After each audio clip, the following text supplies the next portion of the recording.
America एक देश नहीं, एक सोच है। करोड़ों लोगों के लिए एक सपना है। पिछले 100 सालों में अमेरिका ने अपनी समृद्धि और ताकत के बल पर पूरी दुनिया में अपना लोहा मनवाया है। अमेरिका ये मुकाम इसीलिए हासिल कर पाया है क्योंकि उसने अपनी अर्थव्यवस्था को चट्टान की तरह मजबूत रखा है। लेकिन इस वक्त रूस और यूक्रेन के युद्ध की वजह से अमेरिका जैसी मजबूत अर्थव्यवस्था भी हिली हुई। अमेरिका की चिंता क्या है? क्या वो फिर से मंदी में जा सकता है? ये आपको आज बताएंगे हमारे इस खास कार्यक्रम सबकी चिंता मनी मनी में। नमस्कार, मैं हूं मधु भाटिया झा और मैं हूं अमेरिका के शिकागो शहर में। पूरी दुनिया में इस समय आर्थिक अस्थिरता का डर बना हुआ है, चाहे इसकी वजह रूस यूक्रेन युद्ध हो, चीन में कोरोना का कहर या फिर श्रीलंका जैसे कर्ज में डूबे कई देश। हर तरफ अनिश्चितता का माहौल है। लेकिन क्या अमेरिका में भी ऐसा है? जी नहीं। अस्थिरता के बावजूद अमेरिकन इकोनॉमी बढ़ती नजर आ रही है। नौकरियां बढ़ रही हैं, बाजार में कंज्यूमर गुड्स की डिमांड भी बढ़ी है। फिर भी कई अमेरिकी अर्थशास्त्री आशंका जता रहे हैं कि अगले 2 सालों में अमेरिका फिर से मंदी की तरफ जा सकता है। जब दुनिया की कोई भी महाशक्ति युद्ध लड़ती है तो इसका असर पूरी दुनिया पर पड़ता है। पुतिन के राज में रूस ने जब से यूक्रेन पर चढ़ाई की है तब से दुनिया के हर देश के आर्थिक हालात खराब हुए हैं। अमेरिका भी इनमें से एक है। बाइडेन को डर है कि बड़ी मुश्किलों से संभली अमेरिकी अर्थव्यवस्था फिर से चरमरा न जाए। ऐसा कहा जाता है कि अमेरिका अगर खांसता भी है तो पूरी दुनिया को जुकाम आ जाता है। ऐसे में अमेरिकी अर्थव्यवस्था मंदी में गई तो इसका असर पूरी दुनिया पर पड़ना तय है। अमेरिका में एबीपी न्यूज की संवाददाता मधु भाटिया झा ने भारतीय दर्शकों के लिए अमेरिकी बाजारों, कंपनियों, पेट्रोल पंप्स, भारतीय समुदाय और आम अमेरिकी नागरिकों से बात कर अमेरिकी अर्थव्यवस्था की जमीनी हकीकत को समझने की कोशिश की। मधु की ग्राउंड रिपोर्ट से पहले ये जानना जरूरी है कि अमेरिका में मंदी के खतरे की आशंका क्यों जताई जा रही है। अमेरिका की मशहूर investment banking firm Goldman and सैक्स ने ताज़ा हालात को देखते हुए ये आशंका जताई है कि अमेरिका में अगले 2 साल में मंदी आने की 35% संभावना है। अगर हालात तेजी से नहीं सुधरे तो मंदी की आशंका और बढ़ सकती है। अमेरिकी अर्थव्यवस्था इस वक्त एक अजीब दोराहे पर खड़ी है। एक तरफ वो कोरोना के संकट से निकलने के बाद तेजी से बढ़ रही है, लेकिन दूसरी तरफ कुछ ऐसे हालात भी बन रहे हैं जिससे आने वाले समय में मंदी आ सकती है। मंदी अगर न भी आई तो ग्रोथ का कम होना तो तय माना जा रहा है। इसकी साफ 3 बड़ी वजह है। पहली, अमेरिका में बेतहाशा महंगाई। दूसरी, अमेरिका में ब्याज दरों का बढ़ना और तीसरी, सरकारी मदद में कमी। अमेरिका में महंगाई ने पिछले 40 सालों के रिकॉर्ड तोड़ दिए हैं। यहाँ के लोगों ने पिछले 4 दशकों से इतनी महंगाई नहीं देखी है। महीने दर महीने खाने पीने की चीजों के दाम 10% तक बढ़ रहे हैं और बिजली की कीमतों में भी तेजी देखी जा रही है। राष्ट्रपति जो बाइडेन ने यूक्रेन क्राइसिस को इसकी बड़ी वजह बताया है। अमेरिका के शिकागो शहर में रहने वाली ये है भारतीय मूल की ऋचा सिंह। ऋचा जब से अमेरिका आई हैं उन्होंने इतनी महंगाई कभी नहीं देखी है। इनके मुताबिक सब्जी, फल, दूध, ब्रेड ये ऐसी जरूरत की चीजें हैं कि जिसमें कटौती करना बहुत मुश्किल है। इनका कहना है कि 2021 के मुकाबले इस साल इन्हें किराने के सामान पर हर महीने $250 ज्यादा खर्च करने पड़ रहे हैं। अमेरिका के सुपरमार्केट में एबीपी न्यूज संवाददाता मधु भाटिया झा ने खुद शॉपिंग कर समझा कि अमेरिकी नागरिकों को महंगाई क्यों चुभ रही है। Chips, coffee, baby food, meat, दूध, ब्रेड, कोई ऐसी चीज नहीं है जिसका दाम ना बढ़ा हो। एवोकाडोस को ही ले लें। अमेरिका में ये फ्रूट मेक्सिको से इंपोर्ट किया जाता है, लेकिन सप्लाई की कमी के चलते इसके दाम में 75% की बढ़ोतरी हुई है। एक एवोकाडो आमतौर पर करीब 80 सेंट यानी 60 रुपए का बिकता था, लेकिन आज इसी एवोकाडो का दाम 100 रुपए तक पहुंच गया है। अमेरिका में इन्फ्लेशन ने पिछले 40 सालों के रिकॉर्ड तोड़ दिए हैं। रूस यूक्रेन युद्ध के बाद से सप्लाई की कमी के चलते एवोकाडो नाम के फल की कीमत 75% तक बढ़ गई है। मटन चिकन 15%, अंडे 12%, दूध 10% महंगे हो गए हैं। हरी सब्जियां और फल 7%, बेकरी प्रोडक्ट्स और चीनी भी 7% महंगे हो गए हैं। अमेरिका में महंगाई को नापने वाला कंज्यूमर प्राइस इंडेक्स मार्च में 8.5% पहुंच गया है। पिछले 40 साल में अमेरिका में महंगाई में ये सबसे बड़ा उछाल है। अमेरिका में खाने पीने की चीजों में महंगाई की एक वजह ये भी है कि पेट्रोल की कीमत बढ़ने से सब्जियों को स्टोर तक लाने की कीमत बढ़ गई है। मधु ने पेट्रोल की बढ़ती कीमत का पता करने के लिए शिकागो के पेट्रोल पंप्स तक ड्राइव कर हालात समझने की कोशिश की। फिलहाल मैं हूं अमेरिका के शिकागो इलाके में, जहां पेट्रोल का दाम लगभग $4 प्रति गैलन है, यानी करीब 80 रुपए प्रति लीटर। यही पेट्रोल 2 साल पहले तक सिर्फ 40 रुपए प्रति लीटर था। लेकिन शिकागो इलाके में जो पेट्रोल 80 रुपए प्रति लीटर है, वही पेट्रोल कैलिफोर्निया में करीब 114 रुपए प्रति लीटर है, क्योंकि अमेरिका में कैलिफोर्निया राज्य में पेट्रोल सबसे महंगा है। रूस और यूक्रेन की जंग से पहले शिकागो में 1 लीटर पेट्रोल की कीमत 80 सेंट्स यानी करीब 60 रुपए थी, जो जंग शुरू होने के बाद एक ही हफ्ते में $2 यानी करीब 150 रुपए प्रति लीटर तक हो गई। इस उछाल से अमेरिकी जनता खासे तनाव में थी। आज हालांकि कीमतों में कुछ सुधार तो आया है, लेकिन हालात पूरी तरह काबू में नहीं है।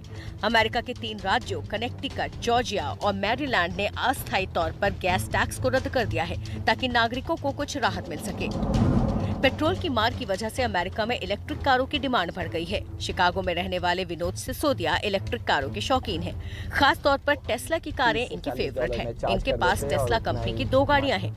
इनका कहना है कि इलेक्ट्रिक कार्स पर्यावरण के लिए तो बेहतर है ही, पेट्रोल की कीमत के मुकाबले इन्हें चार्ज करने का खर्च भी काफी कम है। ये है नवीन सेतिया। ये फिलहाल पेट्रोल की कार चलाते हैं, लेकिन अब ये भी इलेक्ट्रिक कार की तरफ रुख करना चाहते हैं। फिलहाल हालत ये है कि अमेरिका में इलेक्ट्रिक कारों की डिमांड ज्यादा है और सप्लाई कम। ज्यादातर डीलर्स तो नई गाड़ियों की बुकिंग भी नहीं ले रहे हैं। इलेक्ट्रिक कार की इतनी ज़्यादा प्रॉब्लम है, इतनी शॉर्टेज है कि कोई अवेलेबिलिटी नहीं है। गाड़ी मिलने की बात तो अलग है, यहाँ पे टेस्ट ड्राइव के लिए भी गाड़ी नहीं मिल रही है। अमेरिका में बेरोजगारी के मोर्चे पर हालात काबू में है। भले ही भत्ते का दावा करने वाले लोगों की संख्या में बढ़ोतरी हुई है, लेकिन हालात चिंताजनक नहीं है। ताज़ा आंकड़ों से पता चलता है कि अमेरिकी लेबर मार्केट की स्थिति मजबूत है और नई नौकरियों के मौके लगातार बढ़ रहे हैं। यह है शिकागो का मैग्निफिसेंट माइल इलाका, यानी वो इलाका जो शॉपिंग के लिए दुनिया भर में मशहूर है। यहाँ पर बड़े से बड़े ब्रांड्स हैं, 450 से ज्यादा स्टोर्स हैं। कोरोना के वक्त ये सुनसान पड़ा था, लेकिन अब बाजार गुलजार है। 2 सालों से ऑनलाइन शॉपिंग पर निर्भर कस्टमर्स दुकानों में वापस लौट रहे हैं। रेस्टोरेंट्स में भी रौनक है, लेकिन रिटेलर्स को डर है कि महंगाई की वजह से आने वाले दिनों में ये भीड़ कम न हो जाए। ये जो विंडो डेकोरेशंस अब दिख रही हैं, पिछले साल इन्हीं डेकोरेशंस को प्लाईवुड से ढक दिया गया था, ताकि शीशा तोड़कर लूटमारी ना की जा सके। अब ना तो लॉकडाउन रहा और ना ही मास रिस्ट्रिक्शंस, तो टूरिस्ट और अमेरिकी शॉपर्स की चहल पहल वापस इस इलाके में देखने को मिल रही है। बाजारों में डिमांड है, इसीलिए रोजगार के मौके भी बढ़े हैं। अमेरिका में बेरोजगारी अपने 50 साल के सबसे निचले स्तर पर पहुंच गई है। अमेरिका में मार्च में गैर कृषि क्षेत्र में 4,31,000 लोगों को नई नौकरियां मिली हैं। इसके अलावा करीब 6 लाख को और रोजगार मिला है। नौकरियों की डिमांड बढ़ने से लोगों की कमाई में इजाफा हुआ है। फिलहाल अमेरिका में बेरोजगारी दर 3.6% है, जो कि साल 1968 के बाद सबसे कम है। वैसे एक शॉपिंग है जिसकी डिमांड कम होने का नाम नहीं ले रही, और वो है एक घर, एक आशियाने की डिमांड। पैंडेमिक के दौरान अमेरिका में वर्क फ्रॉम होम सिस्टम ने अपनी जड़ें कुछ इस कदर मजबूत कर ली हैं कि लोग अब किराए के छोटे अपार्टमेंट से निकलकर अपना बड़ा घर खरीदने की होड़ में लग गए हैं। और इस डिमांड को पूरा करने के लिए अमेरिका के कई शहरों में 300-400 बंगलों वाली ऐसी सोसाइटीज़ बनाई जा रही हैं। जो घर 2 साल पहले तक $4 लाख में मिलता था, वही अब $6 लाख में मिल रहा है। लेकिन जितनी तेज़ी से डिमांड बढ़ी है, उतनी तेज़ी से सप्लाई नहीं, क्योंकि अमेरिका पहले ही सप्लाई चेन की समस्या से जूझ रहा है।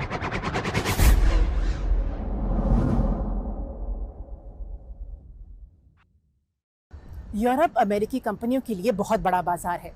अमेरिकी अर्थशास्त्रियों के हिसाब से यूरोप की इकोनॉमी जितनी नीचे जाएगी, अमेरिकन मल्टीनेशनल कंपनियों के कमाई के कम होने का खतरा उतना ही बढ़ता जाएगा। फिलहाल यूरोप में रूस और यूक्रेन की वजह से संकट बना हुआ है और अमेरिका की इस पर कड़ी नजर है। अमेरिका और यूरोप की अर्थव्यवस्था एक दूसरे से काफी जुड़ी हुई है। ऐसे में यूरोप के देशों में अगर युद्ध हो रहा है तो निश्चित तौर पर इसका असर यूरोप में तो पड़ेगा ही। इससे अमेरिका भी अछूता नहीं रहेगा।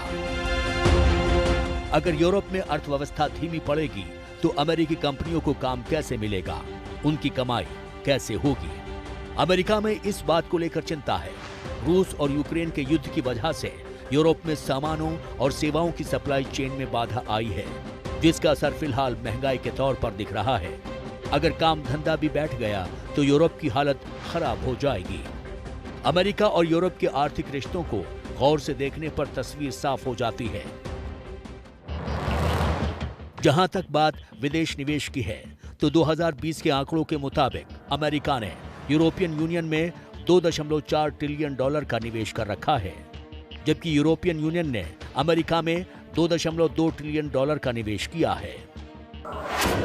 अगर हम सर्विसेज सेक्टर की बात करें तो 2020 में अमेरिका ने 275 बिलियन की सेवाएं यूरोपियन यूनियन को दी हैं, जबकि यूरोपियन यूनियन ने अमेरिका को 190 बिलियन की सेवाएं एक्सपोर्ट की।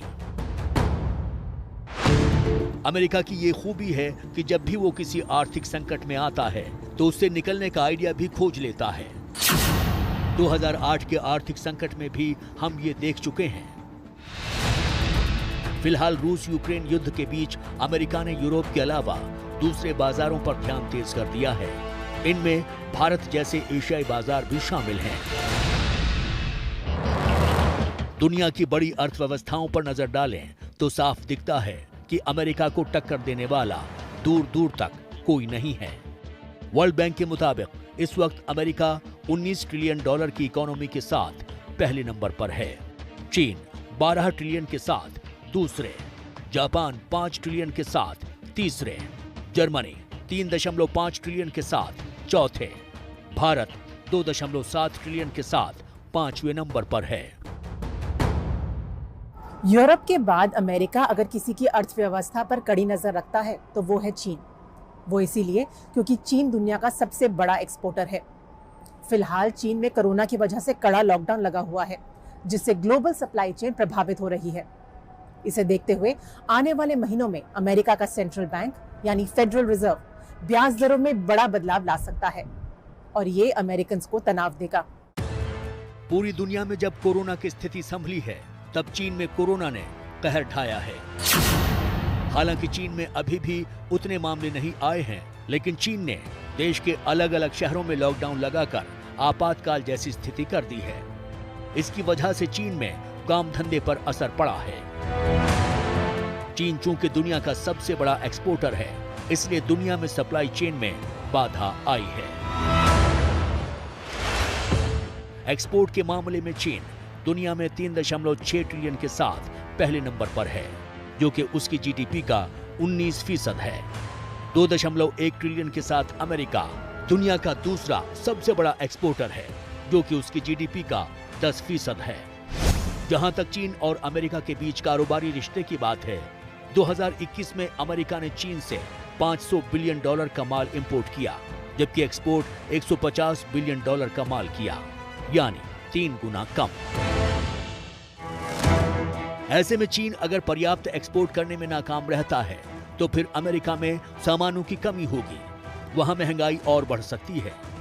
महंगाई की मार को रोकने के लिए अमेरिका की सेंट्रल बैंक यानी कि फेडरल रिजर्व अगले कुछ दिनों में ब्याज दर बढ़ाने का ऐलान करने वाला है। ऐसा होने से लोन मिलना महंगा होगा और बाजार में लिक्विडिटी कम होगी। लिक्विडिटी कम होने से डिमांड कम होगी और डिमांड कम होने से चीजें सस्ती होंगी और महंगाई पर काबू पाया जा सकेगा। आपको जानकर हैरानी होगी कि अमेरिका में ब्याज दर 0.25% रहती थी, लिक्विडिटी यानी बाजार में कैश की मात्रा को कम करने के लिए। फेडरल रिजर्व ने मार्च में 25 बेसिस पॉइंट्स यानी 0.25% ब्याज दर बढ़ाई थी, लेकिन इससे महंगाई काबू में नहीं आ रही।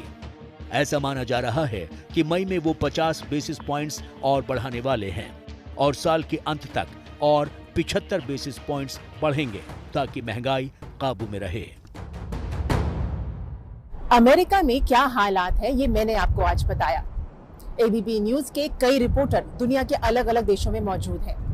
हमारी कोशिश है कि आने वाले हफ्तों में हम आपको उन देशों के आर्थिक हालात के बारे में बताएं। दुनिया में क्या हो रहा है और इसका आप पर क्या असर पड़ेगा, ये जानना आपका हक है। देखते रहिए एबीपी न्यूज। नमस्कार।